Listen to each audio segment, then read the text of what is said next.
Assalamualaikum warahmatullahi wabarakatuh.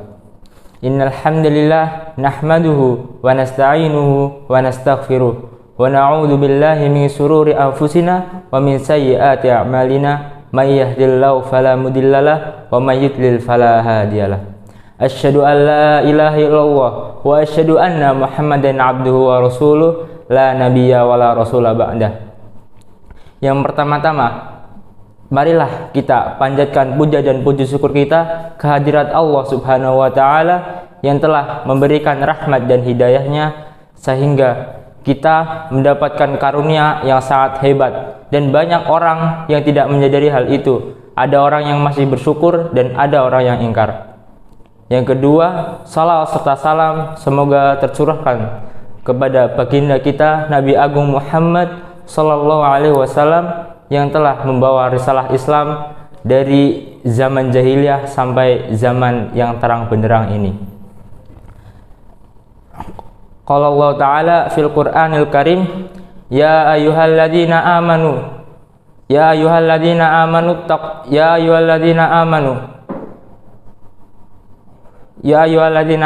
sta'inu bis sabri was shalah innallaha ma'as sabirin. Sabar secara bahasa yaitu menahan diri dari sesuatu.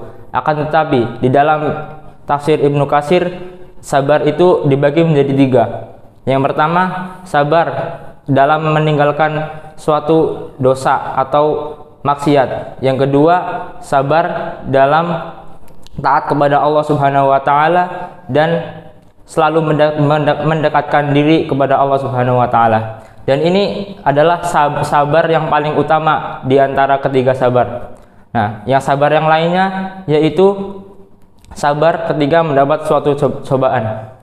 Dari Ali Zainal Abidin bin Al-Husain menuturkan bahwasanya ketika Allah Subhanahu wa taala mengumpulkan manusia dari yang pertama sampai yang terakhir, Allah Ta'ala berfirman, di manakah orang-orang yang bersabar? Maka masuklah ke dalam surga sebelum hisab. Maka bangkitlah sekelompok orang untuk menuju ke gerbang surga. Dan malaikat penjaga surga pun langsung bertanya, siapa kalian ini? Kenapa kalian ingin masuk ke dalam surga? Kalian kan belum melewati hisab terlebih dahulu. Nah, para orang-orang yang bersabar ini menjawab, kami adalah orang-orang yang bersabar dan diperintahkan oleh Allah Subhanahu wa taala untuk memasuki surga sebelum hisab. Maka malaikat pun ini bertanya, seperti apakah sabar kalian? Orang-orang bersabar ini menjawab, kami ini sabar ketika taat kepada Allah Subhanahu wa taala dan sabar di saat mendapat suatu cobaan. Nah, pelajaran yang bisa diambil dari ini adalah bahwasanya ketika kita taat dan sabar ketika mendapat suatu cobaan, kita akan masuk surga tanpa hisab. Dalilnya di dalam Quran surat Az-Zumar ayat 10, sungguhnya orang-orang yang bersabarlah yang mendapat kesempurnaan pahala tanpa hisab. Jadi ada seorang tabi'in yang bersabar luar biasa. Jadi pada awalnya ini tabi'in bernama Urwah bin Zubair. Urwah bin Zubair ini anaknya Zubair bin Awam. Nah, Urwah bin Zubair bin Awam ini adalah termasuk golongan 10 orang yang dijamin masuk surga oleh Rasulullah Shallallahu Alaihi Wasallam.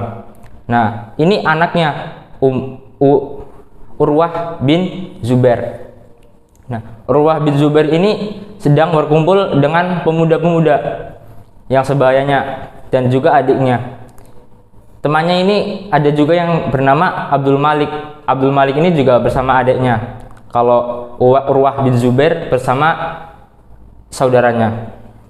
Nah, ini lagi ngobrol-ngobrol, tiba-tiba nyangkut ke cita-cita.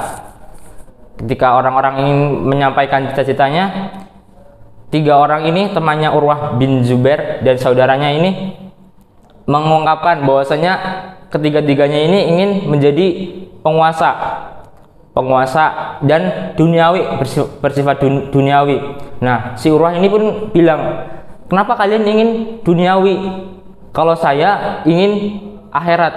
Dan Urwah ini bercita-cita untuk menjadi seorang alim ulama.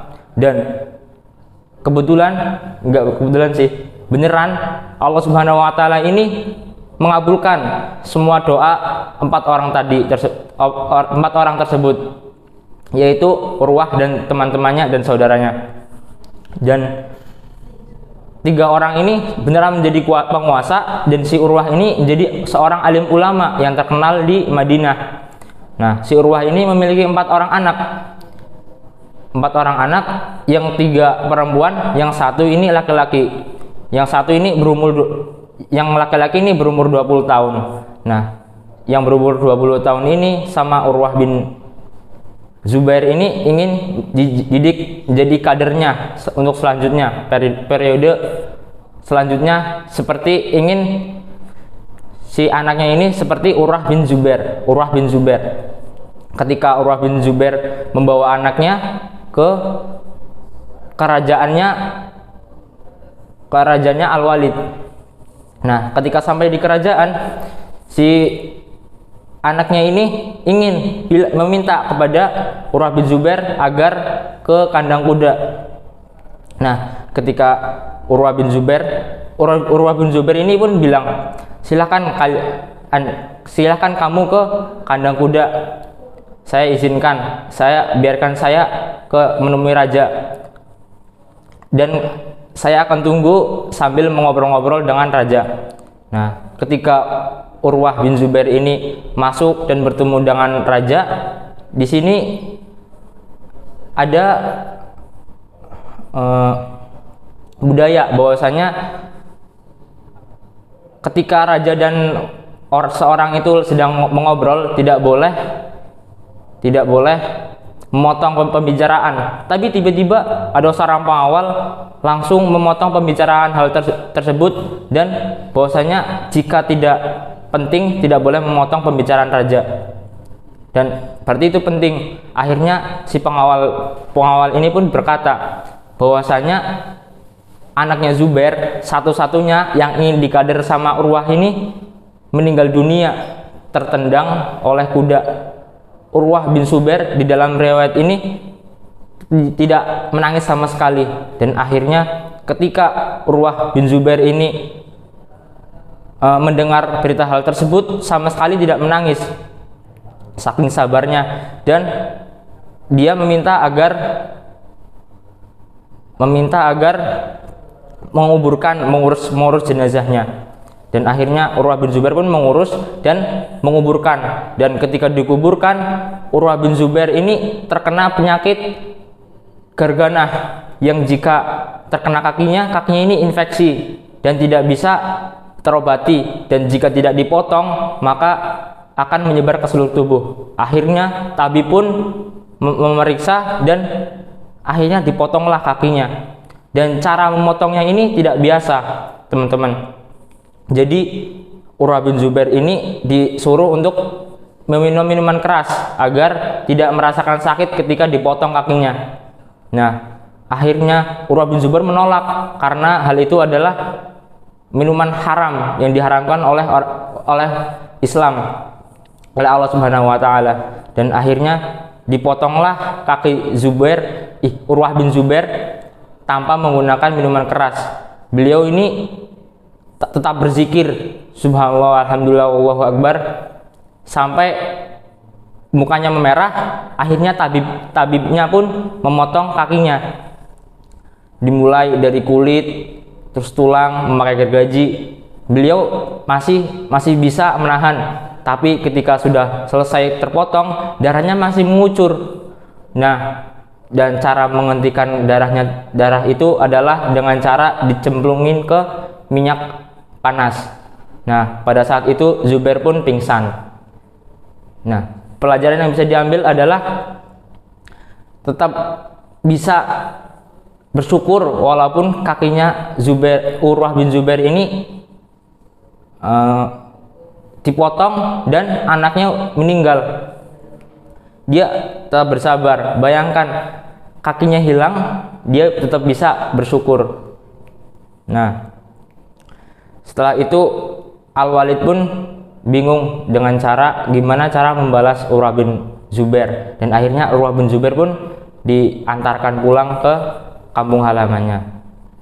Sekian, mungkin kalau ada kurang lebihnya saya mohon maaf. Nun wal qalami wa ma yasturun fastabiqul khairat. Wassalamualaikum warahmatullahi wabarakatuh.